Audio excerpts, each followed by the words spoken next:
Halo semuanya, selamat datang di channel Setelah Tanda Tanya. Hari ini kita bakal ngebahas sesuatu yang benar-benar keren, yaitu misteri termodinamika di balik semburan paus. Kalian pasti sering kan ngelihat gambar atau video klasik seekor paus yang muncul ke permukaan laut, terus nyemburin air mancur dari atas kepalanya. Nah, siap-siap ya, karena apa yang selama ini kita kira air mancur secara visual itu, sebenarnya adalah sebuah kebohongan biologis yang sempurna. Jadi pertanyaannya, apa benar paus itu nyemburin air? Selama berabad-abad, para pelaut dan pemburu tuh mikir kalau paus sengaja nelen air laut dalam jumlah banyak, terus disembur keluar lewat kepala mereka layaknya selang air raksasa. Tapi, nyatanya itu cuma ilusi visual semata. Yang sebenarnya terjadi itu bukan paus muntahin air laut, tapi ada sebuah keajaiban fisika dan anatomi yang super kompleks di baliknya. Oke, mari kita masuk ke bagian pertama, mengenal proses adiabatik. Coba bayangin ini kayak sebuah kekuatan tak terlihat yang bekerja dalam hitungan sepersekian detik tepat di atas kepala si paus. Secara simpelnya, proses adiabatik itu adalah peristiwa termodinamika di mana nggak ada panas yang bertukar sama lingkungan sekitarnya. Jadi, pas ada gas yang memuai atau menyusut dengan sangat amat cepat, waktu itu nggak bakal cukup buat panas untuk berpindah. Akibatnya, nilai pertukaran panasnya bisa dibilang nol. Terus, gimana sih teori itu bekerja di dunia nyata kita? Gini, kalau ada gas yang ditekan secara drastis, kita sebut ini kompresi adiabatik, kayak udara dan bahan bakar yang ditekan di dalam mesin mobil, suhunya bakal naik banget. Ini yang bisa bikin mesin jadi sangat panas atau sampai ngalamin knocking. Sebaliknya nih, kalau terjadi ekspansi adiabatik alias gasnya memuai dengan cepat, suhunya bakal langsung drop dan mendingin. Ini persis banget kayak udara yang terasa dingin banget pas kalian lagi mendaki pegunungan, atau hawa dingin instan yang kerasa pas balon tiba-tiba kempes. Nah, sekarang kita sambungin ke bagian kedua, anatomi pernapasan sang raksasa. Evolusi selama jutaan tahun udah ngedeser posisi lubang hidung paus, yang sering kita sebut blowhole, dari ujung mancong ke bagian atas tengkorak mereka. Beda banget loh sama kita mamalia darat yang napasnya udah otomatis. Paus itu voluntary breathers. Artinya, mereka harus secara sadar memutuskan kapan mau bernafas. Waktu di kedalaman air, sumbat hidung mereka yang berserat tertutup rapat banget. Pas udah di permukaan, otot mereka baru berkontraksi buat ngebuka sumbat itu.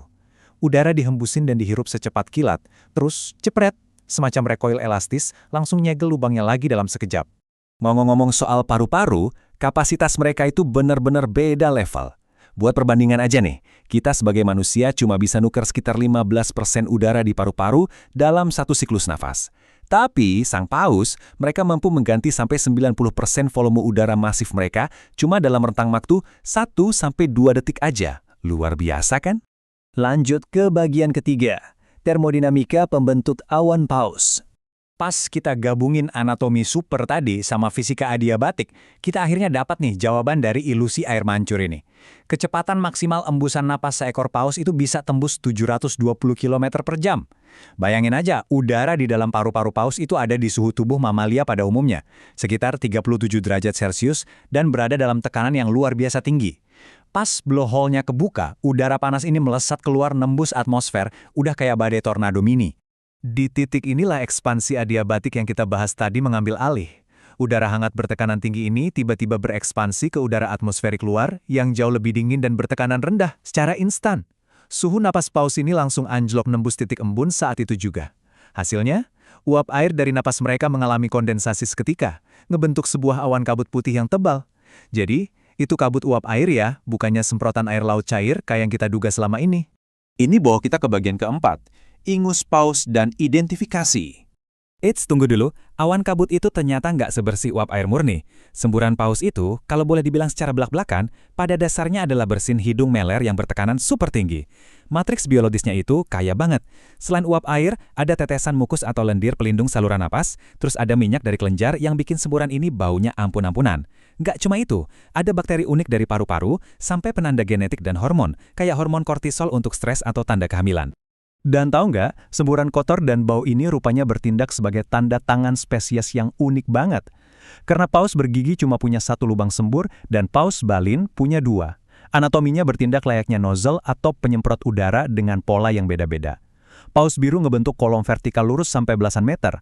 Paus bungkuk bentuk semburannya mirip balon atau semak. Kalau paus sperma, awannya miring tajam ke arah depan kiri karena letak lubang hidungnya yang asimetris. Bagian kelima, fisiologi penyelaman ekstrim. Pernah kepikiran nggak sih, gimana sistem terbuka kayak gitu bisa bertahan di laut dalam? Kalau manusia nyilam terlalu dalam, rongga udara yang ditekan air bakal berakibat fatal. Tapi cetacea ini beda. Mereka sengaja merekayasa paru-parunya untuk mengempis alias kolaps sepenuhnya di kedalaman. Mekanisme brilian ini bikin penyerapan nitrogen ke aliran darah berhenti total, jadi mereka aman dari penyakit dekompresi atau BENS. Paru-paru yang kempes juga ngurangin daya apung mereka, jadi hemat energi banget pas berenang di bawah sana. Dan rahasia terbesarnya adalah adanya surfaktan lipid khusus, semacam pelumas biologis yang ngejaga dinding alveoli paru-paru biar nggak lengket dan bisa langsung mekar sesaat sebelum napas adiabatik ditarik di permukaan. Masuk ke bagian 6. Kenapa sih semua rahasia fisika dan biologi ini sangat penting buat kita tahu? Ada perubahan sejarah yang drastis banget terkait semburan ini. Di masa lalu yang kelam, para pemburu pakai awan adiabatik ini sebagai penanda target. Gampang banget dilacak dari jauh buat dibunuh. Tapi di masa kini, ceritanya berubah. Ilmuwan memanfaatkan teknologi drone hexacopter buat terbang nembus semburan itu dan nangkep ingus paus pakai cawan Petri. Semburan yang dulunya pembawa maut, sekarang diubah jadi alat rekam medis yang luar biasa canggih. Dan tentunya, gak nyakitin pausnya sama sekali. Tapi sayangnya, kemajuan sains ini juga nangkap sinyal ancaman baru buat mereka. Pemanasan global lagi ngerusak ekosistem ini. Udara kutub yang makin hangat bikin kontras termal sama suhu napas paus memudar. Akibatnya, semburan mereka makin susah dilacak secara visual. Lebih dari itu, lautan yang memanas ikut ngerubah jadwal mekarnya plankton yang jadi makanan mereka. Bikin rute migrasi paus bergeser dan secara mengejutkan memicu bermunculannya bakteri serta patogen pernafasan baru di habitat mereka. Buat nutup obrolan kita hari ini, coba renungkan kalimat ini. Setiap napas paus adalah mahakarya evolusi dan fisika. Namun, di tengah lautan yang terus memanas, akankah kita kehilangan jejak napas raksasa ini selamanya? Alam tuh udah ngebuktiin kehebatannya, tapi sekarang nasib paru-paru samudera ini ada di persimpangan. Terima kasih banget ya udah nemenin ngobrol dan nyimak penjelasan ini, dan pastinya teruslah menelusuri wawasan luar biasa lainnya cuma di channel Setelah Tanda Tanya.